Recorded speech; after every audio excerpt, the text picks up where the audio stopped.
অঙ্গের মধ্যে কটিদেশ বলিয়া একটা ব্যাপার আছে, তাহা কোমরে ব্যথা না হইলে মনে পড়ে না।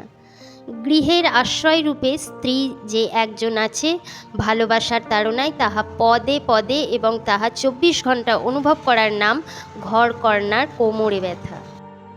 নিরতিশয় পাতিব্রত্যটা স্ত্রীর পক্ষে গৌরবের, কিন্তু পতির পক্ষে আরামের নহে। আমার তো এইরূপ মত। মহাশয়, স্ত্রীর ভালোবাসা ঠিক কতটা পাইলাম, ঠিক কতটুকু কম পড়িল। অতি সুক্ত নিক্তি ধরিয়া তাহা অহরহ তৌল করিতে বসা কি পুরুষ মানুষের কর্ম? স্ত্রী আপনার কাজ করুক, আমি আপনার কাজ করি। ঘরের মোটা হিসেবটা তো এই। অব্যক্তের মধ্যে কতটা ব্যক্ত, ভাবের মধ্যে কতটুকু অভাব, সুস্পষ্টের মধ্যেও কি পরিমাণ ইঙ্গিত, অনুপরমাণুর মধ্যে কতটা বিলুপতা। ভালোবাসাবাসীর তত সুসূক্ষ্ম বোধশক্তি বিধাতা পুরুষ মানুষকে দেন নাই, দিবার প্রয়োজনও হয় না।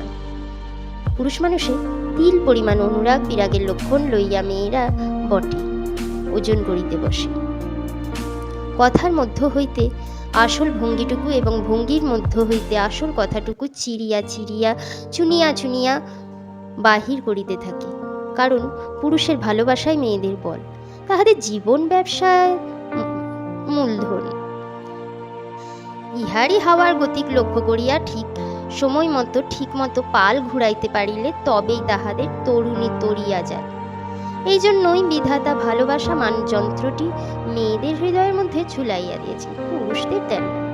কিন্তু বিধাতা যাহা দেন নাই, সম্প্রতি পুরুষরা সেটি সংগ্রহ করিয়া লইয়াছে। কবিরা বিধাতার উপর টেক্কা দিয়া এই দুর্লভ যন্ত্রটি, এই দিগদর্শন যন্ত্র শলাকাটি নির্বিচারে সর্বসাধারণের হস্তে দিয়েছে। বিধাতার দোষ দিই না, তিনি মেয়ে পুরুষকে যথেষ্ট ভিন্ন করিয়াই সৃষ্টি করিয়াছিলেন।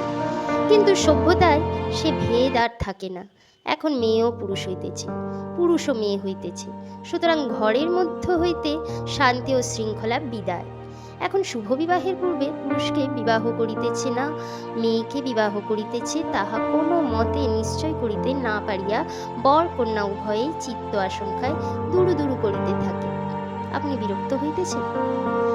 একলা পড়িয়া থাকি স্ত্রীর নিকট হইতে নির্বাসিত। দূর হইতে সংসার অনেক নিগূঢ় তত্ত্ব মনের মধ্যে উদয় হয়।